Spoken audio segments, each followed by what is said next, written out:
Welcome, listener. Today we're diving into a really fascinating set of sources. They challenge one of the most, ingrained assumptions we have about relationships. The meaning of distance. Exactly, the meaning of distance. And looking at the work you shared, like Jaime Hoerricks' reflections, the mission seems pretty clear. It is. We're challenging the idea that creating distance, what we call estrangement, is always the same thing as failure. Right. And what's so fascinating here is that the sources just immediately reframe this concept. Estrangement. Yeah, estrangement, Yeah. which is, almost universally seen as this purely negative thing, a relational collapse. Total collapse. So our mission for you today is to understand why this sort of default reading is described as deeply inaccurate. Okay. And what does the alternative ethical framework even look like? What if separation isn't a flaw, but maybe an act of relational health? It's a huge paradigm shift. I mean, especially for a culture that constantly demands connection. Right. So the core nugget we're unpacking is this really radical idea that distance isn't always failure. Mm-hmm. And under that is an even deeper idea from some of your sources, this queer ethics of non-ownership. That concept is really the linchpin. How so? Well, think about it. If love and connection require ownership, possession, constant access, absorbing the other person, then of course separation is a failure. It has to be. But if we operate with this idea that love doesn't require ownership, then stepping away isn't automatically a catastrophic failure of your commitment. It just becomes something else. It becomes an act of self-definition. Okay, so let's unpack that standard view first. The societal baseline, the sources call it the misreading. Yeah. We need to establish just how pervasive this is. I mean, in this framing, estrangement is almost always read as failure. Why do we cling to that so tightly? Because it's efficient. It keeps the social order tidy. And it's not just any failure, it's a failure of moral character. Right. The sources detail the specific forms this takes. Yeah. A failure to forgive, a failure to stay, or worse, a failure of love, of patience, maturity, effort. It just pathologizes the one who leaves. Instantly. And the consequence of that is the burden of proof immediately lands on the person who creates the distance, right? Absolutely. If you step back, you're the one who has to explain why you couldn't make it work. You're the one under scrutiny, not the situation you left. Precisely. And in that framing, the distance itself is treated as evidence. Evidence of what?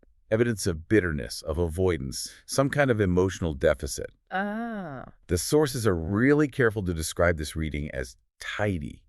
Gives a clean, simple answer for what is almost always a super complex long-term emotional reality. I find that word tidy so pointed. It is. It implies the story isn't for emotional accuracy. It's for the outside observer who just needs the drama wrapped up. Yes. The observer gets a clear cause and effect. Lack of effort equals relationship failure. Case closed, they can move on. And that satisfaction comes at the expense of erasing the relationship's actual history. It does. And the sources note how this judgment just sharpens dramatically when the estranged person is a parent. Oh, absolutely. In that specific case, estrangement becomes more than a break. It's proof, a mark against character. It's a moral indictment that requires no further context. At that point, the narrative becomes almost impossible to challenge. Yeah. The societal assumption is so strong that a parent has to absorb almost any relational cost to stay connected. So the choice to step back is, in itself, the failure. It doesn't matter what the history was. It's like the ultimate relational contract, but with no expiration date in the public's eye. So if the parent leaves, the world doesn't feel the need to investigate why. Exactly. The breach of that contract is, in itself, the fault.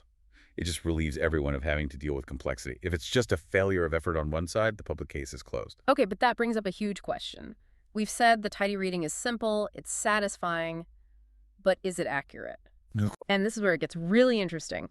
The source material argues that this tidy reading is also deeply inaccurate. So what assumptions is it challenging?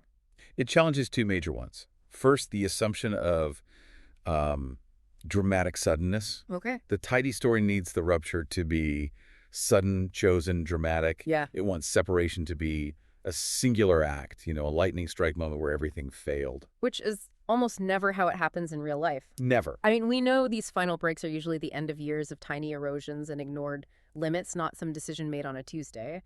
The tidy narrative wants a neat plot. It does. Conflict, break, failure. But the second challenge is the most important one, ethically.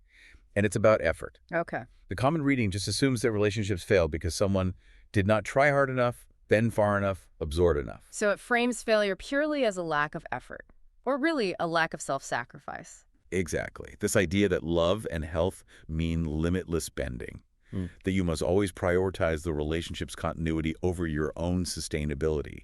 The sources are really taking aim at that. At a culture that equates success with endurance? And that's where the context just gets lost.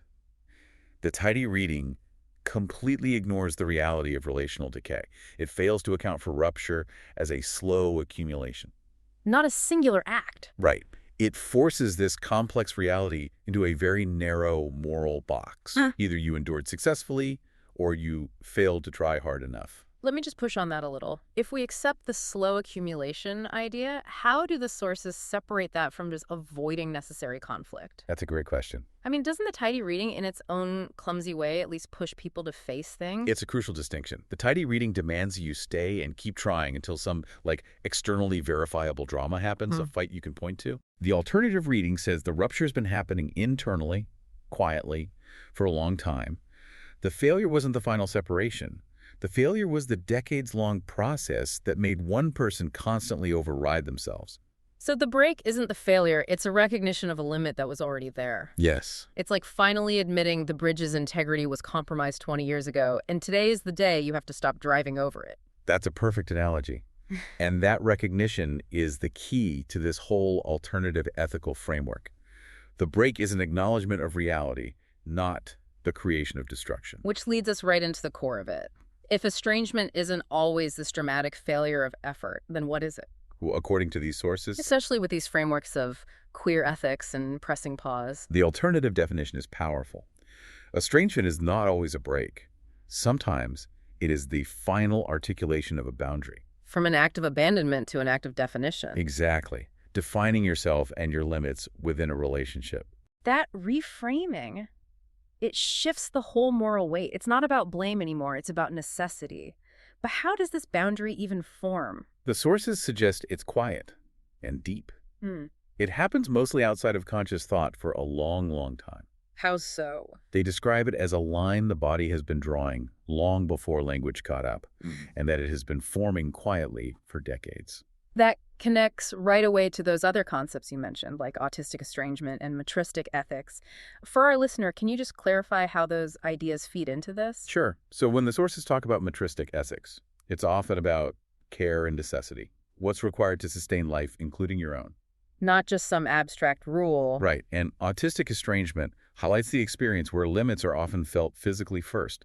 They're somatic, neurological, overwhelming, long before you have the words to explain it. So the limit isn't found through some philosophical debate. It's discovered because your body physically cannot take the dynamic anymore. Yes. The body says, no way, before the mind can say, I'm leaving. Exactly. It implies the choice to step back is often compelled by a biological or, a deep relational necessity. It's not just a fit of temper. It's a survival imperative. So if this boundary has been forming quietly for decades, what's the trigger? If it's not always a big fight, what's the motive for finally drawing that line? This might be the most crucial part. The limit is discovered not through conflict, but through exhaustion. Exhaustion. Yeah. And this redefines the entire act of stepping back. You're not leaving because of a reactive fight. You're leaving because you have finally necessarily recognized a limit that's been pushed past its sustainable point, maybe thousands of times. That makes profound visceral sense. Right. You don't leave because you're angry. You leave because you are just depleted. Yeah. The energy required to maintain that relationship's imbalance is gone. It's bankrupt. The effort to just be in that dynamic is no longer available. And this necessity connects directly to that idea of pressing pause as an ethical act of care. How does that work? If we see distance as an imperative born from exhaustion, it flips the moral script. It suggests that staying in the relationship out of obligation, despite that exhaustion, is actually the unethical act. Because it denies the sovereignty of the exhausted person. Exactly. Okay, let's pull the lens all the way back. We have the body setting the boundary, the limit discovered through exhaustion, pressing pause. How does this all connect back to the queer ethics of non-ownership? It connects through sovereignty over oneself. Okay. Queer relational time often challenges the standard linear expectation that all relationships have to lead to, marriage or perpetual access. It suggests relationships can exist outside those rigid, possessive frameworks. So if I'm sovereign over myself, then my emotional landscape, my physical presence, it's fundamentally mine to give or to withhold. Right. The Kaidi narrative implies your presence is the property of the relationship. I Estrangement, in this new framework, becomes the ultimate assertion of self-sovereignty. It's an ethical choice to preserve your own integrity, even if it disappoints the expectation of perpetual access. It redefines love in a way that respects boundaries, even really radical boundaries that involve distance. Yes. It insists that you can love someone or love the memory of them and still need to set a definitive limit for your own well-being. It forces us to define love as something other than possession, other than forced endurance. It replaces the tidy narrative's expectation with something healthier, Which is? that the failure to endure harm is not a failure to love. Instead, self-care and setting boundaries are actually integral parts of an ethical life. Wow. So we started this deep dive with this very common assumption: estrangement is failure, a dramatic break from a lack of effort. And we ended by seeing it as maybe the culmination of decades of quiet, nonverbal boundary formation, discovered out of exhaustion and necessity, not bitterness. The source material really reframes separation as an ethical act that establishes limits. It's a definition of love that doesn't require ownership. It gives context to the people who walk away quietly, not dramatically. So, given that estrangement is described so powerfully as a slow accumulation, this decades-long process of the body drawing a line before language catches up, how might we rethink the whole concept of relational effort itself? Is effort always about bending further, sacrificing more, absorbing discomfort without a limit? Or is the profound, necessary effort sometimes the one required to finally recognize and articulate that long-formed boundary, even when society is pressuring you to stay? We leave you with that to consider.